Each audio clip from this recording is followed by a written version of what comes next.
오늘 우리에게 주시는 하나님 말씀은 사도행전 1장 1절에서 5절입니다. 데오빌로여, 내가 먼저 쓴 글에는 무릇 예수께서 행하시며 가르치시기를 시작하심부터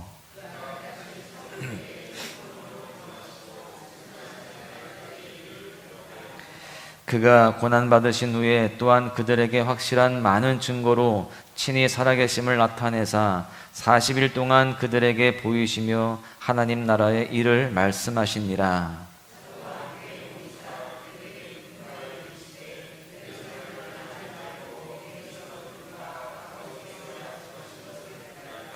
요한은 물로 세례를 베풀었으나 너희는 몇 날이 못되어 성령으로 세례를 받으리라 하셨느니라. 아멘.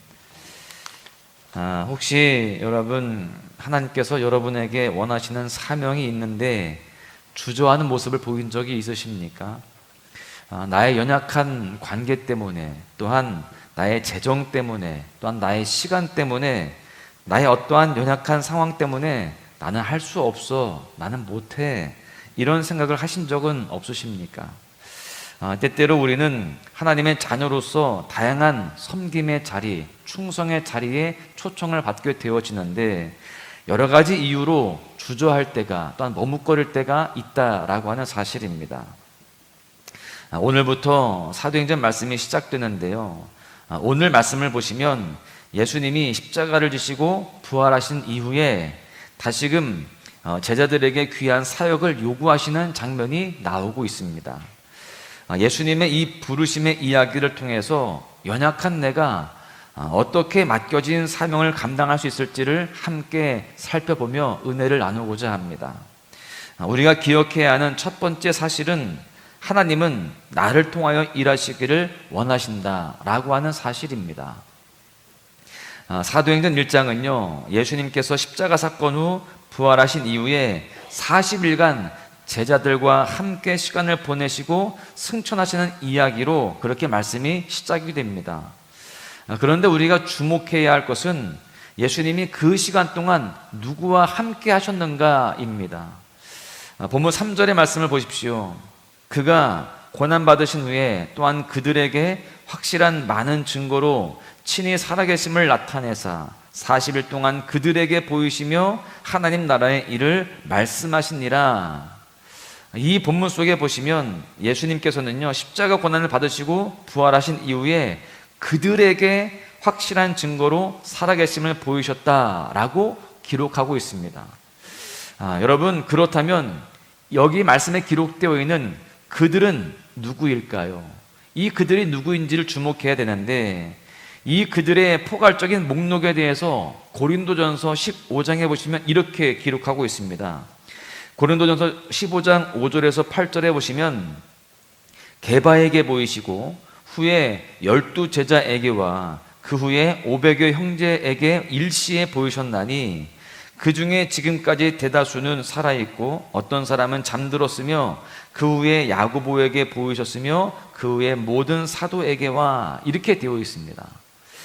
예수님이 부활하신 후에 보이신 사람들의 명단을 보면 제자들 그리고 형제들이었습니다. 즉 교회 공동체의 일원이었다라고 하는 사실이에요. 여러분, 예수님은 부활하신 이후에 자신의 부활을 나타내 보이신 그 사람들은요, 이전에 알지 못했던 전혀 그런 다른 사람들이 아니었습니다. 이미 알고 있고 또 가까이 늘 했던 교회 공동체 일원이었다, 성도였다라는 사실이에요. 여러분, 우리가 잘 알듯이 예수님의 십자가 사건 앞에 제자들은 사실 어떤 모습이었습니까? 사실 주님께서 부활하신 이후에 그렇게 함께 했던 그 모든 제자들, 교회 공동체의 일원들은요, 사실 다 두려움에 도망쳤던 사람들입니다. 제자들은 그 십자가 앞에 그렇게 두려움과 또 염려와 또 공포감 앞에 예수님을 배신하고 예수님을 떠나는 그러한 반응을 보였던 자들이었다라고 하는 사실이에요. 그렇기 때문에 제자들 마음 한켠에는요, 이런 생각들이 있었을 거예요. 우리가 어제도 살펴보았습니다만 나는 3년간 예수님을 그렇게 사랑하고 또 존경하며 또 믿음으로 따라다녔지만 결국에 나는 배신했던 그러한 최악의 사람이야. 이런 나를 예수님은 좋아하지 않으실 거야. 나에게 이제는 사명을 주시지 않을 거야. 이런 생각들을 했을 것입니다. 자신의 그 연약함 때문에 하나님 앞에 쓰임받기를 주저하는 모습들이 되었을 거예요. 그런데 오늘 본문은요, 그러한 우리의 연약함 앞에 여전히 우리를 부르시는 예수님의 모습을 볼 수 있는 것입니다.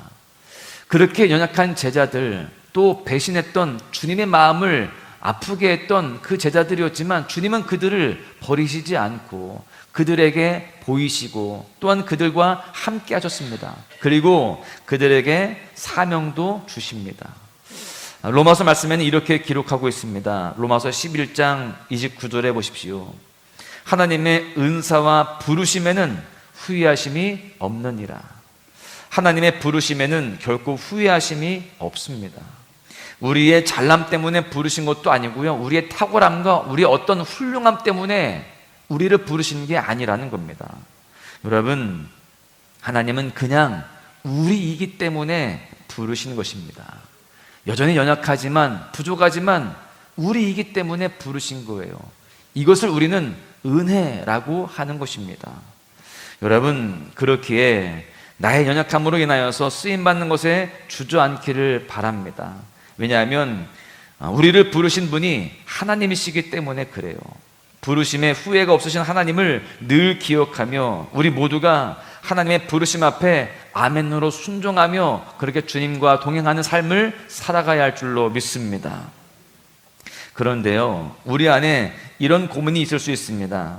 하나님의 부르심에는 아멘으로 화답을 하면서 나아가야겠다, 이렇게 생각하고 결단을 합니다. 그런데 여전히 내 안에 자리 잡고 있는 연약함이 올라올 때가 있는 거예요. 그래, 내가 한번 해봐야지, 내가 한번 순종해봐야지 그랬는데 여전히 연약한 나의 모습들이 계속해서 보이는 거예요.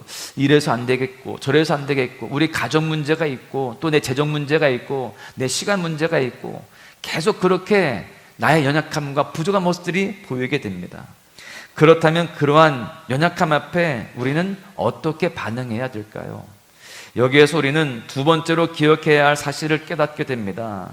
그것은요, 그렇기에 쓰임받는 나는 성령님을 통해서 일해야 한다라고 하는 사실입니다. 여전히 우리는 부족하지만 그래서 내 힘으로 내 상황으로는 감당할 수 없지만 우리가 성령님을 의지할 때 감당할 수 있다라고 하는 사실이에요. 본문 4절의 말씀을 보시면 이렇게 기록되어 있습니다. 사도와 함께 모이사 그들에게 분부하여 이르시되 예루살렘을 떠나지 말고 내게서 들은 바 아버지께서 약속하신 것을 기다리라. 예수님은 부활하신 후에 제자들에게 약속하신 것을 기다리라, 이렇게 말씀하세요. 여기에서 약속하신 것은 누가복음의 말씀을 보면 명확하게 이해할 수 있는데요, 누가복음 24장 49절에 이렇게 기록되어 있습니다. 볼지어다 내가 내 아버지께서 약속하신 것을 너희에게 보내리니 너희는 위로부터 능력으로 입혀질 때까지 이 성에 머물라 하시니라. 즉 이 약속하신 것은요, 이 땅을 살아갈 하나님의 자녀에게 입혀질 하나님의 능력을 말하는 것입니다. 그러고 나서 이 위로부터 입혀질 능력을 얻기 위해 명확히 우리가 누구를 의지하는지에 대해서 기술하고 있습니다. 본문 5절의 말씀을 보십시오.